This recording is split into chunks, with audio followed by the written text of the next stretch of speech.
Hello friend, this is Preeti and welcome to RP classes. आज हम करेंगे एक्सरसाइज 12.2 का क्वेश्चन नंबर 10th स्टार्ट, जिसमें कहता है कि an umbrella has 8 ribs which are equally spaced assuming umbrella to be a flat circle of radius 45 centimetre. Find the area between the two consecutive ribs of the umbrella. हमने ये खिलौना umbrella arrange किया है, ठीक है। इसमें भी कितनी है? 8 रिब्स हैं। बाय चांस कितनी रिब्स हैं? इसमें भी 8 रिब्स हैं। रिब्स क्या होती हैं? जो आपने देखा होगा, रियल वाला अम्ब्रेला देखा होगा, तो उसमें लोहे की जो लगी होती हैं, यहाँ वायर टाइप की लगी होती हैं, तो वो क्या होती हैं? रिब्स होती हैं, ठीक है। तो वो रिब्स कितनी हैं? 8 रिब्स हैं। और 8 रिब्स के द्वारा मतलब कितने जो सेक्टर बनता है हमारे, कितने बन रहे हैं? 8 सेक्टर बन रहे हैं, ठीक है।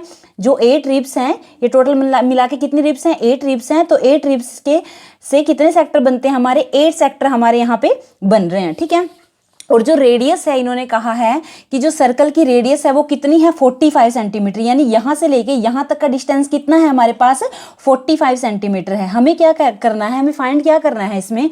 Find the area between two consecutive ribs of the umbrella. यानी कि हमें इन दो लगा लो या फिर कोई भी लगा लो, क्योंकि इन्होंने पहली लाइन में क्या कहा है कि इक्वली स्पेस, यानी कि ये जो रिब्स हैं ये इक्वली स्पेस्ड हैं, ठीक है। यानी कि दो रिब्स के बीच में जो स्पेस है वो इक्वल है। तो हम किसी भी कोई भी दो लगातार आने वाली रिब्स के बीच का एरिया फाइंड आउट करेंगे, ठीक है। अगर आप इसको एक फ्लैट सर्कल मान लो, क्योंकि इन्होंने कहा है कि अज्यूम करो कि ये जो अम्ब्रेला है वो क्या है? एक फ्लैट सर्कल है, ठीक है। अगर हमने इसको फ्लैट सर्कल मान लिया इस तरह से और इस सर्कल को डिवाइड कर दिया कितने ऐसे रिब्स के द्वारा, हमने इसको डिवाइड कर दिया। 8 रिब्स हैं, ठीक है। अगर ये रिब्स हैं, 8 रिब्स हैं, तो जो रेडियस दी हुई है इन्होंने कितनी है? ये 45 है, ठीक है। ये भी रेडियस है, ये भी रेडियस है। तो दो रेडियस इस तरह से हैं और ये क्या है? सर्कल की आर्क है। तो ये हमारा क्या बन जाता है? ये हमारा सेक्टर बन जाता है, ठीक है। इसका मतलब हमें क्या एरिया निकालना है दो रिब्स के बीच में, या फिर बोल दो कि हमें एरिया निकालना है किसका? सेक्टर का, ठीक है। या फिर हमें एरिया निकालना है किसका?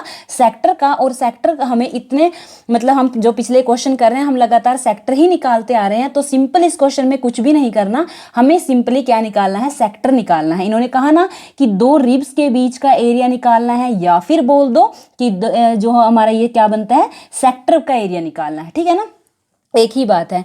तो सेक्टर का एरिया निकालने का फॉर्मूला आपको पता ही है कि क्या होता है? θ/3 60 इंटू पाई आर स्क्वायर, ठीक है। आर की वैल्यू उन्होंने दी हुई है कितनी? 45। लेकिन यहाँ पे थीटा एंगल क्या है? एंगल तो इन्होंने दिया ही नहीं हुआ, ठीक है। तो आप ये देखो कि जो हमारा सर्कल होता है, ठीक है, टोटल हमारा सर्कल होता है, तो सर्कल का जो यहाँ सेंट्रल पॉइंट होता है, यहाँ पे एंगल कितना बनता है? ये एंगल टोटल कितना बनता है? 360, ठीक है। टोटल एंगल कितना बनता है? 360। और हमने अभी क्या कहा कि जो ये पूरा का पूरा सर्कल है, इसको सर्कल माना ना हमने, इस अम्ब्रेला को हमने क्या मान लिया? सर्कल मान लिया। जो ये सारा का सारा सर्कल है, ये सर्कल कितने इक्वल पार्ट में डिवाइड है? ये सर्कल हमारे पास 8 इक्वल पार्ट्स में डिवाइड है। यानी कि अगर टोटल एंगल कितना है? 360, तो हर एक सेक्टर के हिस्से में कितना एंगल आया? हर एक सेक्टर के हिस्से में कितना एंगल आया? तो टोटल एंगल 360 है और इक्वल पार्ट कितने में है? 8 इक्वल पार्ट्स हैं। तो हर एक सेक्टर के कितना एंगल इक्वल आया? कितना एंगल आया? हर एक सेक्टर के हिस्से में कितना एंगल आया? 45, ठीक है। तो इसका मतलब हर एक सेक्टर का एंगल कितना बन गया हमारे पास? 45।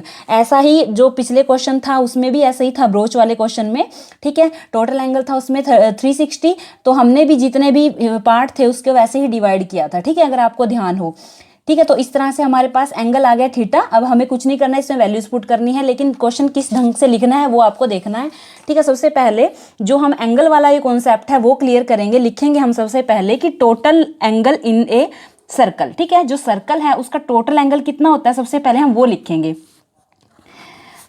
Total angle in a circle कितना होता है? टोटल एंगल सर्कल के अंदर 360, ठीक है। 360 तो टोटल एंगल होता है। अब हमें लिखना है कि टोटल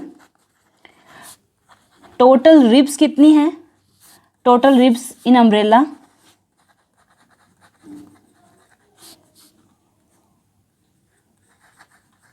कितनी है? 8 रिब्स, ठीक है। टोटल सर्कल कितना है? 360। टोटल रिब्स कितनी है? 8। तो फिर एंगल आ गया 1 सेक्टर का, यानी हर एक सेक्टर को कितना एंगल हिस्से आया वो निकालना पड़ेगा ना हमें। तो angle in 1 sector 360 divide by 8, ठीक है। 360 को टोटल एंगल को 8 से डिवाइड करेंगे तो हमारे पास कितना आ जाएगा 45, यानी कि हर एक सेक्टर के हिस्से में 45 45 45 45 45 ऐसे आए। लेकिन हमें तो एक सेक्टर का निकालना है ना, क्योंकि सारे सेक्टर इक्वल हैं। ठीक है, हम एक का निकाल देंगे, उससे हमारा काम हो जाएगा, क्योंकि इन्होंने कहा है कि एरिया निकालना है दो रिब्स के बीच का। ठीक है ना, तो हम आगे निकालेंगे कि एरिया जो इन्होंने पूछा है, अब हम उसकी तरफ बढ़ते हैं। Area between the two ribs कह लो, या फिर कह लो कि एरिया ऑफ सेक्टर। ठीक है, एरिया ऑफ सेक्टर फॉर्मूला क्या होता है उसका, थीटा अपॉन 360 इंटू में पाई आर स्क्वायर। ठीक है, थीटा की वैल्यू कितनी है हमारे पास, अभी तो निकाली कितनी 45 डिवाइड बाय कितना है 360 इंटू में पाई की वैल्यू क्या है हमारे पास 22/7 इंटू में आर की वैल्यू क्या है हमारे पास, आर की वैल्यू हमें यहाँ भी लिखनी है, रेडियस कितने हैं हमारे पास 45 सेंटीमीटर। ठीक है, आर की वैल्यू कितनी है 45 इंटू में 45। ठीक है, आर स्क्वायर है तो हमने आर को 2 बार लिख दिया। अब हम करेंगे क्या, जो कट होता है उसको कट करेंगे, 2 1 जा 1 2 1 जा 1 2 1 जा 1 2 8 जा 16 0 की 0। ठीक है, अब हम इसको 5 से कट करेंगे, 5 9 जा 45 5 3 जा 15 5 6 जा 30। ठीक है, अब फिर से ये 3 पे कट हो जाएगा, 3 3 जा 9 3 1 जा 3 3 2 जा 6, फिर से 3 पे कट, 3 1 जा 1 3 4 जा 12, नीचे क्या बच गया हमारे पास ये 7 और ये 4, और ऊपर क्या बचा हमारे पास 11 45 45। इसको लिखेंगे सबसे पहले 11 इंटू 45 इंटू में 45 डिवाइड बाय 7 इंटू में 4। ठीक है, 7 इंटू में 4, 7 को 4 से किया तो हमारे पास क्या आया 28 आया। ठीक है, 28 आया। अब 45 को 45 से अगर हम मल्टीप्लाई करते हैं तो हमारे पास आता है, ये आता है 2025। ठीक है, और 2025 को जब हम 11 से करेंगे तो हमारे पास आता है 2 और 7 5। ठीक है, तो अब हमारे पास ये आ गया। अब हम इसको इससे करना है डिवाइड, और जब हम इसको इससे डिवाइड करते हैं तो हमारे पास आता है 795.53 सेंटीमीटर में चल रही है। ठीक है, यूनिट सेंटीमीटर, एरिया है तो स्क्वायर। ठीक है, सेंटीमीटर स्क्वायर।